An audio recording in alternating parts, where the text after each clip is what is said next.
오늘은 사사기 말씀을 함께 살펴보도록 하겠습니다. 특별히 오늘은 여러분들이 이 사사기를 읽을 때 알아두어야 할 5가지 내용을 중심으로 설명드릴 텐데요. 이 5가지 내용을 알면 사사기를 이해하는 데 큰 어려움이 없으실 것입니다.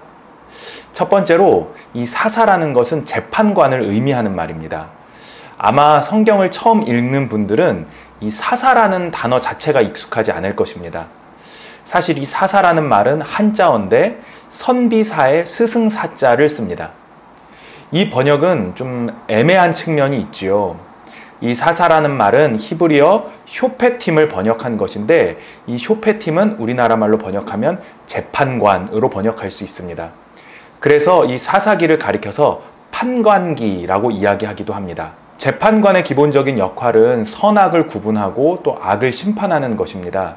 그렇게 함으로써 사회의 정의를 바로 세우고 사회를 혼란에서 구원해내는 역할을 하는 것이지요.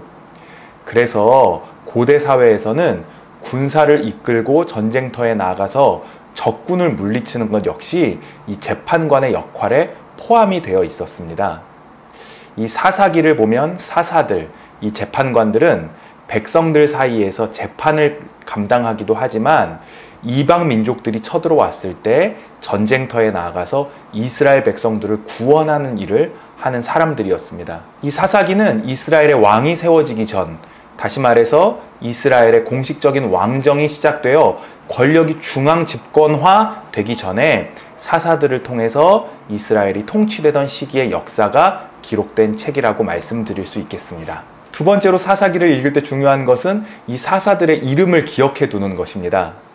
사사기에는 기본적으로 12명의 사사가 나옵니다. 성경에 12라는 숫자가 참 많이 나오죠. 야곱의 아들들이 12명이었고 그 아들들에 따라서 이스라엘 백성들이 12지파로 나뉘게 됩니다. 또 잘 아시는 것처럼 예수님의 제자도 12명입니다. 그런데 사사기에 나오는 이 사사들도 12명입니다. 물론 이 사사 시대에 딱 12명의 사사만 있었던 것은 아닌 것 같습니다. 많은 사사들 중에서 12명의 이야기를 추려서 기록해 놓은 것이라고 볼 수 있겠지요. 사사기를 읽을 때 이 12명의 사사의 이름을 기억해 두면 사사기를 훨씬 더 쉽게 읽을 수 있습니다. 저는 예전에 신학교에 다닐 때 12명의 사사의 이름을 앞글자를 따서 외웠거든요. 오세, 삼드기 돌랴, 이빕 에랍삼. 처음부터 살펴보면 온니엘, 에훗, 삼갈, 드보라, 기드온, 돌라, 야일, 입다, 입산, 엘론, 압돈, 삼손입니다. 다시 한번 해보겠습니다. 오세, 삼드기 돌랴, 이빕 에랍삼. 온니엘, 에훗, 삼갈, 드보라, 기드온, 돌라, 야일, 입다, 입산, 엘론, 압돈, 삼손입니다. 이 중에서 온니엘, 에훗, 드보라, 기드온, 입다, 삼손 6명의 사사를 편의상 대사사라고 부릅니다. 왜냐하면 이 사사기에 이 6명의 사사에 대한 이야기 분량이 길기 때문입니다. 세 번째로 이 사사기는 배신과 구원이 반복되는 역사입니다. 사사기를 보면 이스라엘 백성이 여호와의 목전에 악을 행하였다라는 말이 7번 반복해서 나옵니다. 하나님께서 이스라엘 백성들에게 가나안 땅을 허락해 주셨는데 이스라엘 백성들은 그곳에서 악을 행하게 되지요. 성경은 이것을 여호와의 목전, 즉 여호와의 눈앞에서 악을 행한 것이다 라고 이야기합니다. 그렇게 백성들이 악을 행하면 하나님께서 대적을 일으켜서 이스라엘 백성들을 징계하십니다. 그렇게 징계가 이어지면 백성들은 회개하고 그때 하나님은 사사를 보내주셔서 백성들을 구원해 주십니다. 이것을 7번이나 반복하고 있는 것입니다. 중요한 것은 배신이 반복될수록 죄악은 더 깊어지고 이스라엘 백성들은 더 깊은 수렁에 빠지게 된다는 것입니다. 그 절정이 바로 삼손 이야기입니다. 우리가 삼손 이야기를 보면 이스라엘을 구원하기 위해서 하나님께서 부르신 사사 삼손이 이스라엘을 구원하기는커녕 도리어 문제를 일으키는 장본인이 되는 것을 볼 수 있습니다. 이러한 삼손의 모습은 이스라엘 백성의 모습이기도 합니다. 하나님은 열방에 복을 주기 위해서 다시 말해서 열방을 구원하기 위해서 이스라엘을 선택하여 부르시지 않으셨습니까? 하지만 이스라엘 백성들은 그 축복의 통로가 되기는커녕 죄악의 일부, 문제의 일부가 되어버립니다. 삼손 이야기는 바로 이런 면에서 이스라엘의 운명을 보여주는 이야기로 해석할 수도 있습니다. 네 번째로 이 사사기에는 유독 위대한 신앙의 여성들에 대한 이야기가 많이 나옵니다.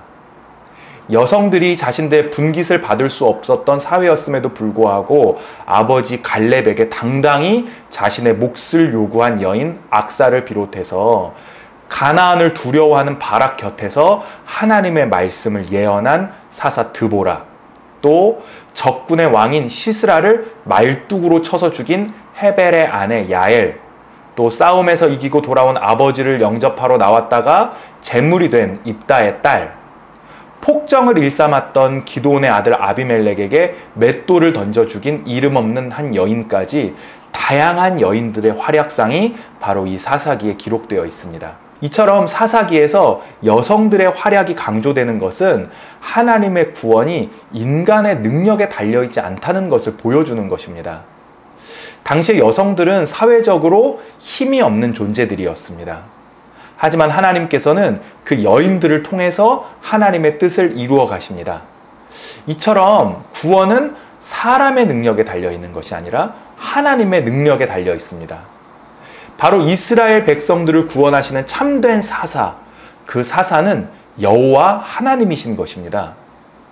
이러한 신앙의 여성들의 이야기는 사사기 바로 뒤에 나오는 룻 이야기로 연결이 되고 후에 사무엘의 어머니 한나 이야기, 그리고 예수님의 어머니 마리아의 이야기로 계속해서 이어지게 되는 것입니다. 마지막 다섯 번째인데요. 사사기 후반부, 그러니까 17장에서부터 21장까지 무려 5장에 걸쳐서 나오는 에피소드는 이스라엘의 극단적인 무정부 상태와 혼돈을 보여주는 이야기입니다.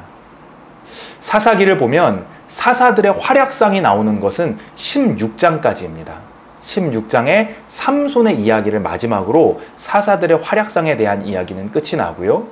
마지막 5장인 17장에서부터 21장의 이야기는 당시 이스라엘이 얼마나 혼란스러운 사회였는지를 보여주는 이야기가 기록되어 있습니다. 첫 번째 이야기는 미가라는 인물과 그의 제사장 이야기인데, 미가라는 인물이 신상을 세우고 레위집 한 사람을 자신의 집에 불러서 자신의 집의 가정 제사장으로 고용을 합니다.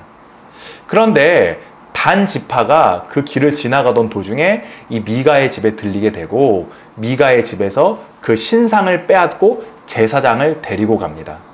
제사장은 미가를 배신하고 단 지파를 따라가서 단 지파의 제사장이 된다라는 이야기가 기록되어 있습니다. 두 번째 사건은 어떤 레위 사람이 첩을 맞이하는데 이 에브라임 지파가 이 레위인의 첩을 무참히 살해하고 결국 이 일로 인해서 이스라엘 안에 내전이 일어나는 그러한 이야기입니다. 이 내전으로 인해서 에브라임 지파가 거의 사라질 뻔합니다.